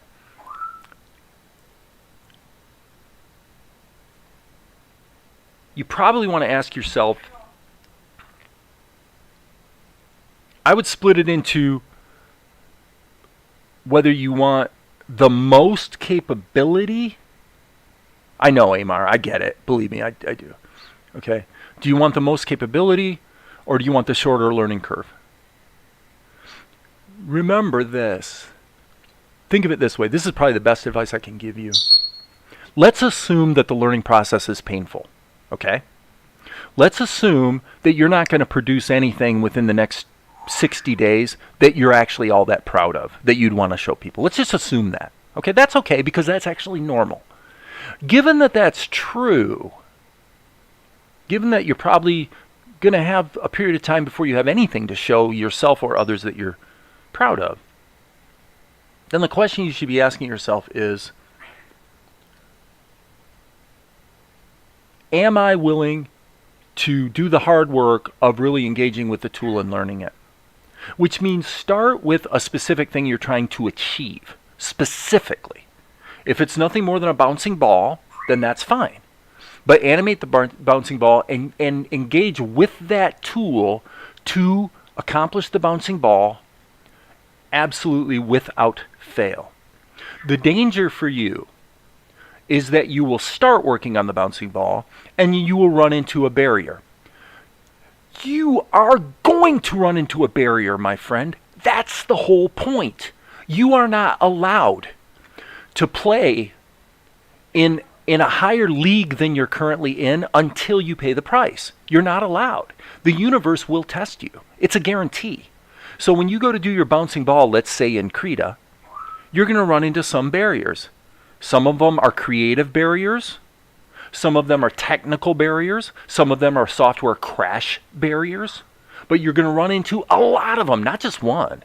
You're going to run into a bunch of barriers. That's not a bad thing. Get this through your head. That's not a bad thing. It's not only a good thing, it's a completely necessary thing. It's a necessary thing for you. You have to go through that running into barriers and then getting through them, finding the solutions, trying again. Here's the good news for you. Don't worry about what software to use for this reason. Whatever you learn getting through the barriers with Krita will actually transfer over to Tahoma2D pretty well. In other words, 90% of what you learn over here will be a little different, but the basic principles, you haven't lost anything. Okay? So you pick one, as Art says, and then when you've mastered that one and there's something you're trying to do that literally the tool is not capable of doing, then you think about going to another tool. There is none that are easy. There is none that are a short learning curve, and there, for God's sake, for sure, are not any where you're not going to run into the barriers, because you can think of it this way. You can think of it as God, or you can think of it as the universe, you can think of it as just the way things go, but I'm going to tell you the truth. This process of trying to engage with something where you're trying to do something creative and let it flow and do something bigger and better and cooler than you've done before. When you do that, when you go down that road, the universe is right there to test you.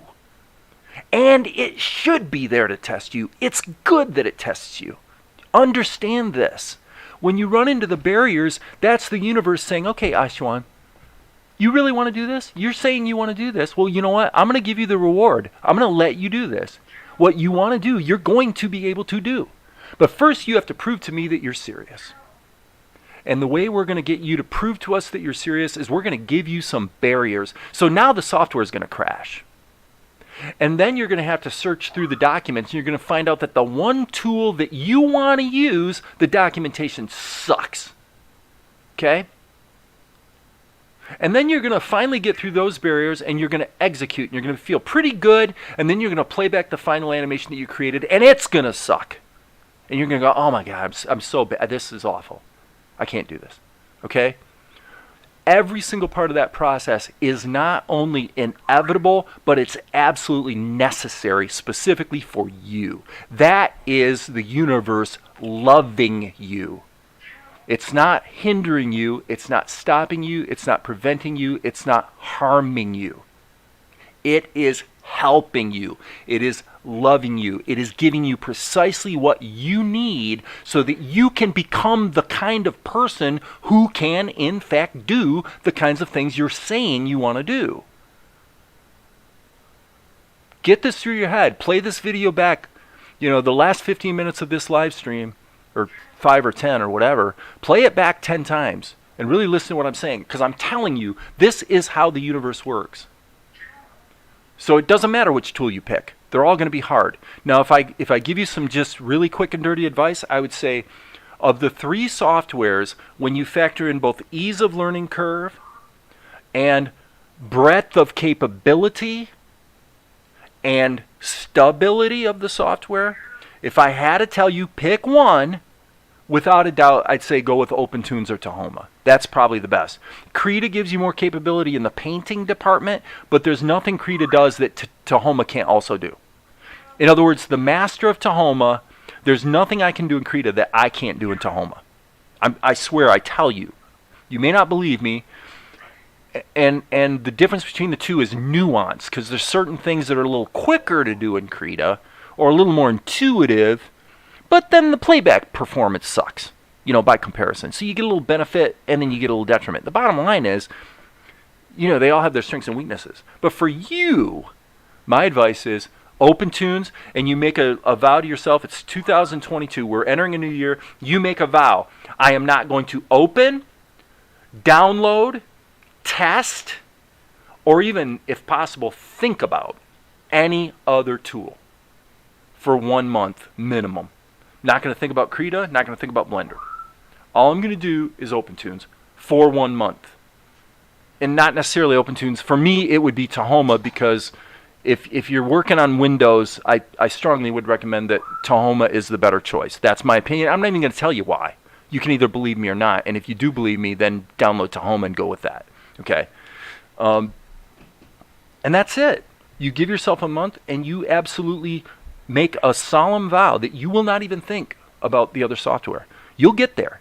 If you get through those tests that I told you about with Tahoma, then part of your reward for that hard work is when you go to approach Krita or you go to approach Blender, you've got neural pathways in your brain that you did not have a month ago that aren't about open tunes or Tahoma. They're about thinking, they're about creativity, they're about problem solving, they're about dealing with the barriers that will make the other software 10 times an easier path. But you have got to quit jumping around and kicking the tires of this tool and that tool and this tool and that tool and hope this one's... Because the whole reason you're doing that, I'll guarantee you, the whole reason you do that is because you think it'll be easier. All you're doing is avoiding the barriers. You're avoiding the test. Right? And that means if someone was going to be harsh to you, they would say, you're actually being cowardly because what you're doing is you're betraying yourself. You're actually not showing fealty to yourself. You're not loving yourself. If you loved yourself, you'd say, you know what? If I really care about me, I want to go through that pain. I want to go through that barrier. I want to deal with it because I know that if I go through the process, I'll come out stronger, better, smarter, more capable, more skilled. You with me? Okay, end of lecture. Now I'm going to go back here and look at Amar and Maria's comments because I'm sure they're helpful too.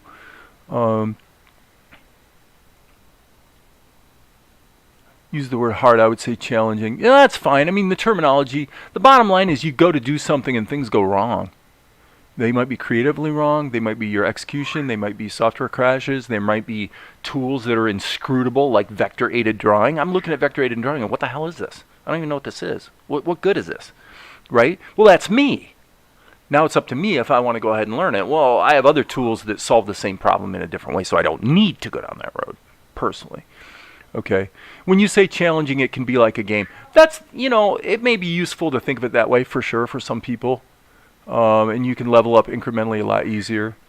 For me, this helps to think to myself, not, I can't do this, but how can I do this? Very good point, Maria. Excellent, excellent. Because the thing is, Ashton, if I'm remembering how to say your name properly here, the thing is, you're going to do this. You're going to succeed. Right? But the question isn't whether you're going to succeed, my friend. The question is whether you're going to succeed in a month, or whether you're going to succeed in a year, or whether you're going to succeed in 10 years. If you don't go through that learning process as no matter how difficult it is, it doesn't matter. And for you, the key to successfully going through the process is refusing to look elsewhere. That, for you, is key. So don't you dare look elsewhere. Limit yourself. Limit yourself to one tool and just learn that. And you'll get through it. If you determine to get through it, you'll get through it.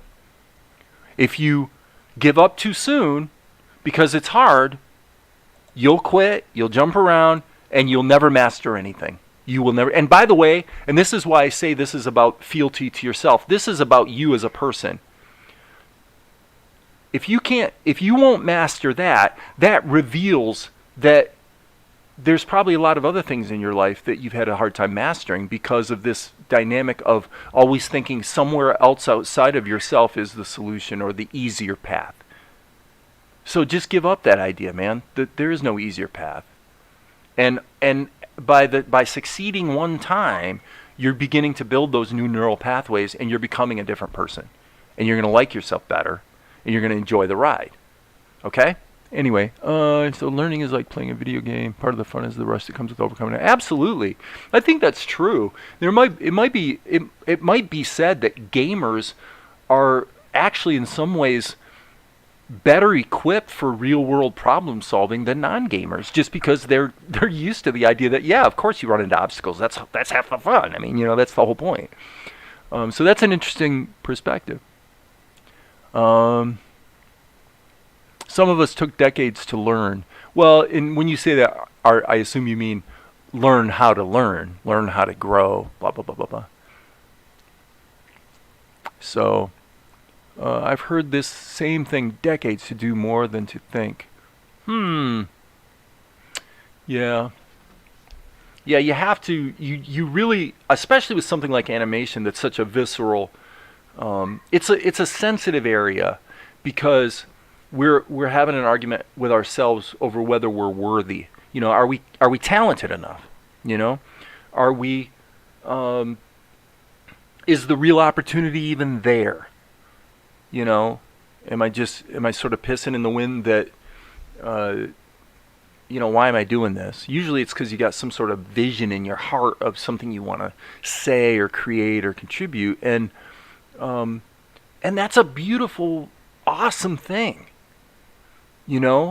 If I could give one gift to my entire YouTube community, it would be for all of you to be able, in 2022, to be able to crystallize a clear vision for what you want to accomplish. For me, it's simple. Just what I'm doing here today. I'm not doing it very efficiently because I'm talking. So the live streaming, sometimes it's helpful, sometimes it's harmful. It's probably more harmful than helpful in terms of getting my work done. But what I would wish for all you guys is that number one, you would believe that whatever it is that you think you want to do or say or contribute, that yes, you can. This can happen. It's there for you. I absolutely believe that. But you have to believe it. So that would be number one, is you would believe that. And number two, then given that you really believe that's true, you would relax. You would just relax. You'd say, oh, okay, I know it. I don't have to argue with myself over whether I can do this. Now it's just like Maria said, it's a question of how. Okay? Well, how to do what? So now you're going to say, well, I need to pick something. I need to pick an idea or a story or and it doesn't matter what it is. They're all good ideas for you. So, again, that would be my gift if I could wave my magic wand, would be you guys would believe that whatever it is you think you want to do, you're going to be able to. There's no question about that. And then number two, you'd be able to sort of crystallize in your own mind what it is exactly that you want to do, and then you just get to it. That's what I was sort of, as I often do, started a sentence and didn't finish it. That's what I'm doing here. That's what I intend to do in 2022. Is just do the work. We've got this show. There's shots that need to be improved. None of it's particularly glamorous. A lot of it's fun, but some of it isn't. And, you know what? That's okay. It's an amazing thing to be able to do, and, why not try? Why not try, right? So anyway, okay, I'm probably boring everybody, so I'm going to go ahead and sign off. It's been 2 hours. It's been a good live stream today, and let me see. The guy that we were talking to, Adyan, I was saying Ashnan, but I mean Adyan. Adyan Goswami. Are you still here, by the way? Because if you're not, I would be a little disappointed, because that would almost feel like here everybody's really busting their butts trying to help you.